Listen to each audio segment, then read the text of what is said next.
सती के शरीर पे चला दिया और कैसे भैया छूटी गयो या मेरो लाई रे मेरा काट मैया के धोरा गिरी चाई रे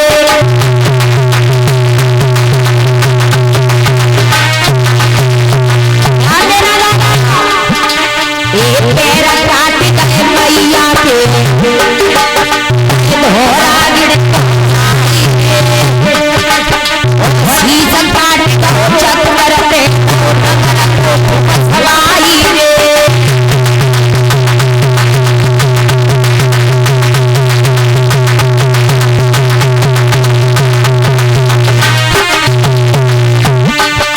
जहाँ मैया सती के पैर काट के डाले भगवान विष्णु ने, उस स्थान को धौरागढ़ वाली मैया के नाम से जाना जाता है। और जहाँ पर शीश काट के डाला सती जी का, उस स्थान को नगरकोट वाली मैया के नाम से जाना जाता है।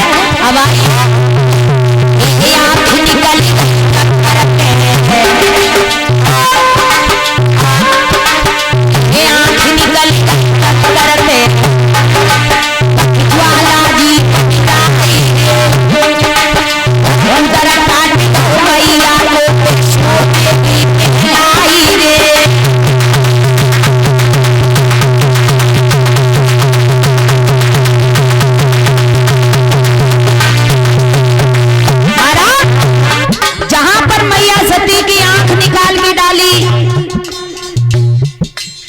स्थान को ज्वाला देवी मैया के नाम से पूजा जाता है।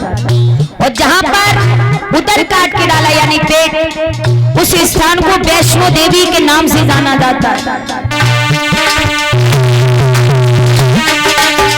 उदर काट मैया को वैष्णो देवी लाई रे वैष्णो देवी धाम बनो लाई रे।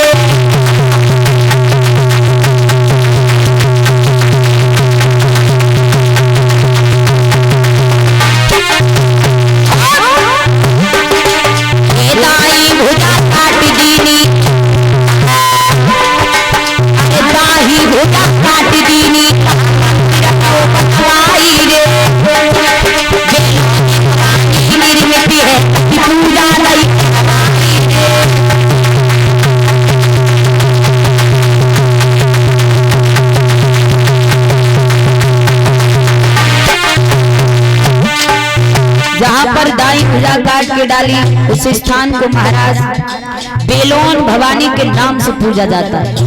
इस तरीका से भगवान विष्णु ने सती के अंगों के 9 टुकड़े किए, 9 टुकड़े, और उन्हीं 9 टुकड़ों से ये नव दुर्गा को अरे तन के खंड बनाई और अजय नव दुर्गा कहलाई।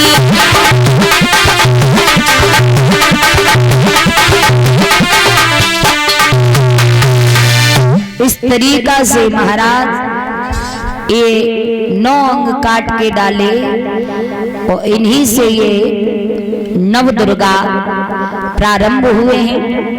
तो इस तरीका सती का शरीर काट के अलग किया भगवान विष्णु ने, भोले बाबा का दुख दूर हुआ। पुनर्जन्म महाराज हेमांचल के उनकी पत्नी मैना के गर्भ से हुआ। नारद के द्वारा उस बेटी का नामकरण संस्कार हुआ और कहा आपकी बेटी का नाम है गिरजा। गिरजा, हाँ। और सुनो, ये आपके घर में जो बेटी प्रकट हुई है, ये कोई साधारण बेटी नहीं है, आपके भाग्य की निशानी है। आदि शक्ति प्रकट होके आई है। और जवाब दिया, जो तीनों लोकों में पूजे जाते हैं उनके साथ इनका विवाह हो। अच्छा, हाँ, दूल्हा कैसा हो?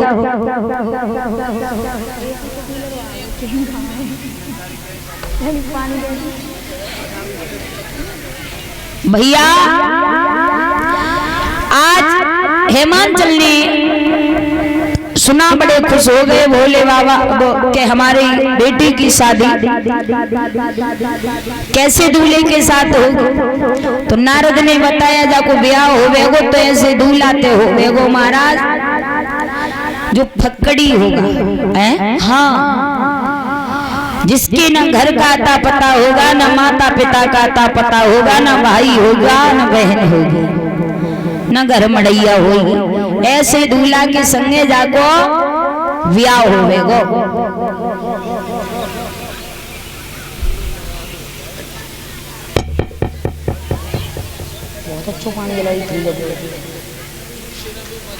भैया अब तो सब कुछ अच्छा लगा है मांचल को, पर एक बात अच्छी नहीं लगी कि जाको ब्याह ऐसे के संग हो जाको न माता पिता को पतो, न घर मड़ैया होवे, न बहन भैया होवे, फक्कड़ी दूल्हा ऐसे लड़का के साथ में ब्याह है कि हमारे कुल खानदान की नाक कट जाएगी। नारद जी से कही महाराज ऐसा करो जो कलंक के तुम ही ले जाओ, हमें जो बिटिया ना चाहिए। नारद ने ज्ञान करायो समझायो, वहां से नारद चले गए। धीरे धीरे बेटी गिरिजा बड़ी होने लगी, 11 वर्ष की हो गई, माता पिता से आज्ञा लेके वन के लिए चली गई। भगवान भोले बाबा के नाम की समाधि को लगा के बैठ गई हैं। अब इधर हुआ ऐसा, सप्त ऋषि गए गिरिजा की परीक्षा लेने और कहा कि बेटी तुम इस जरा सी उम्र में अपने सुंदर से शरीर को जला रही हो, किसके लिए तपस्या कर रही हो मेरे भैया। गिरिजा ने जब सुना तो कहने लगी है सप्त ऋषियों मैं तपस्या ये किसके लिए कर रही हूँ, बोले बताओ। जवाब दिया मैं भगवान शंकर के साथ में विवाह करना चाहती हूँ, जब तक उनके साथ शादी नहीं कर लूंगी तब तक तपस्या करना बंद नहीं करूंगी। बहुत समझाया, कहा इतनी बड़ी पागल बनी बैठी हो, भोले बाबा के संग ही ब्याह करोगी और काऊ के संग कर लो। कहीं नहीं, जवाब दियो बड़ी पागल हो, तुम्हें मालूम नहीं भोले बाबा ने सती को कैसे तड़पा तड़पा के मारो, भांग घोट घोट के पूरे दिना पूरी रात पिएंगे, मर जाऊंगी भैया घोट घोट के तासे मान जाओ, आके संगे ब्याह मत करो। गिरिजा ने जवाब दियो है सप्त ऋषि शादी करूंगी तो भोले बाबा से, अन्यथा सारा जीवन ऐसे ही गुजार दूंगी। सप्त ऋषि समझ गए परीक्षा में मैया पास हुई है, हाथ जोड़े बोले माँ हमें माफ कर दो, हम तो केवल परीक्षा लेने आए थे। वापस लौट के चले गए। इधर आ जाओ, देवता दैत्यों में लड़ाई होने लगी।